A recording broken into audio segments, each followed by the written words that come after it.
Welcome to this week's episode of Maroon TV News. I'm Liz Stark. And my name is Taylor Schwimmer, filling in for Mike Basilio. And here are today's top stories. Fun came to play at the University of Chicago this weekend. Students were able to relax from the stress of midterms through this year's plethora of homecoming events. Alex Soteropoulos has the report. There has been a concerted effort at the University of Chicago to make the homecoming celebrations bigger and bigger each year. Well, this year, as you can see behind me, the U of C really outdid itself with the first ever Maroon Madness on Friday, a pep rally celebrating all of the University of Chicago sports. A line formed spanning a block away from the Ratner Center entrance for Maroon Madness, marking the start of a very spirited homecoming weekend. Students cheered on a wide variety of events, featuring a relay race and dunk competition, which left spectators in awe. Basketball players Jordan Smith, Nate Brooks, Derek Davis, Eric Robinson, and Charlie Hughes left the crowd in a frenzy with their show-stopping dunks. Smith was pleased with Maroon Madness as a whole. I love it. I think we definitely need more school spirit here, so I think I definitely would want to see it back next year. Other athletes were surprised by the amount of support they saw throughout the event. I'm hoping this can carry over and we can see a lot of these students at the game tomorrow and create a really good atmosphere for the game. Students came out with their families the next morning for the second annual homecoming block party, and there was more than enough to do. On top of the free giveaways and food, the house tug-of-war competition was held at the Stag soccer field. Great day. It's beautiful weather outside today. We get free corn dogs and free t-shirts, and I just wish I was younger for the bouncy castle. Students clearly got a break from their midterm studying. Judges also critiqued banners created by various student organizations and houses. And as you can see behind me, this year's Homecoming 2013 festivities were definitely a success. From Stag Field, Alex Soteropoulos, Maroon TV News.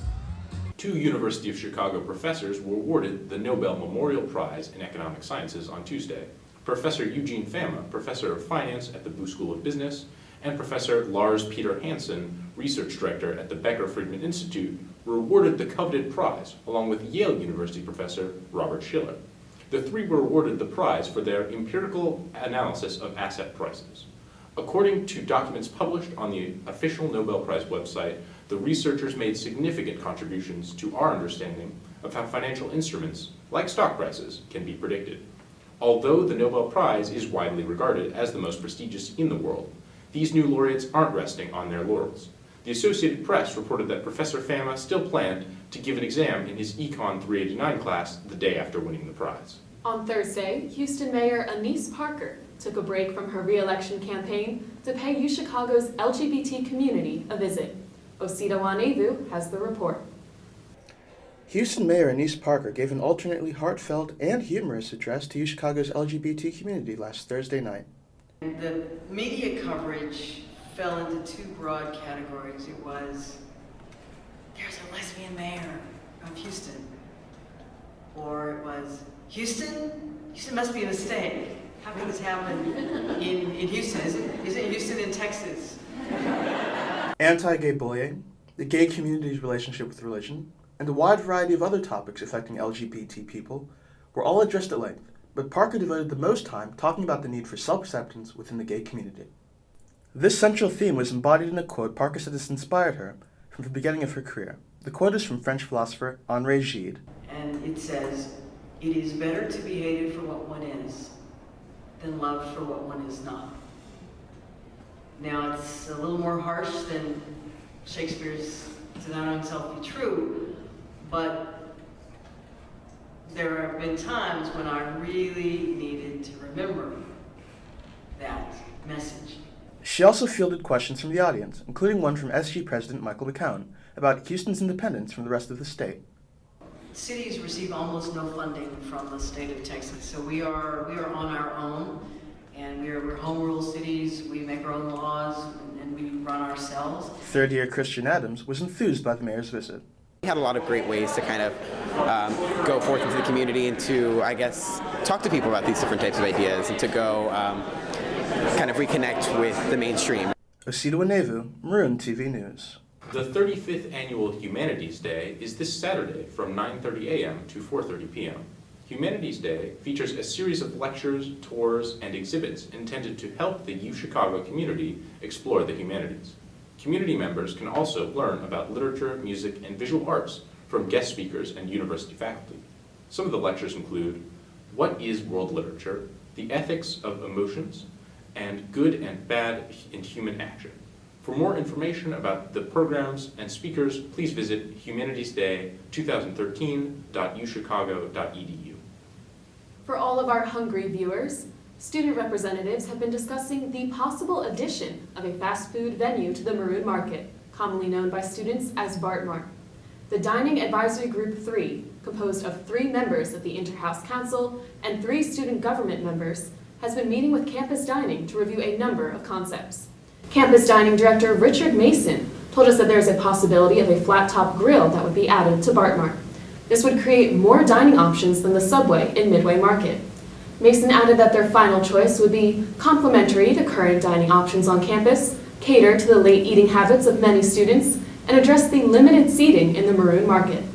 Campus Dining will soon be forming focus groups to come to a campus-wide consensus. UChicago Health, Promotion, and Wellness's annual Wellapalooza event happened this past Wednesday, and many students used the opportunity to take a midday break and learn about staying healthy. Louise Simpson has the report. The week of October 14th makes up Wellness Week at the University of Chicago. Wellness Week aims to provide students with information and activities to promote health awareness. On Wednesday, Wellapalooza took place on the quad. Many different stations were set up for students, including free flu shots, back rubs, pumpkin decorating, dogs, and various RSOs. The UCPD had a station registering bikes. I talked to Becca Fishman and Vivian Ho about their favorite stations.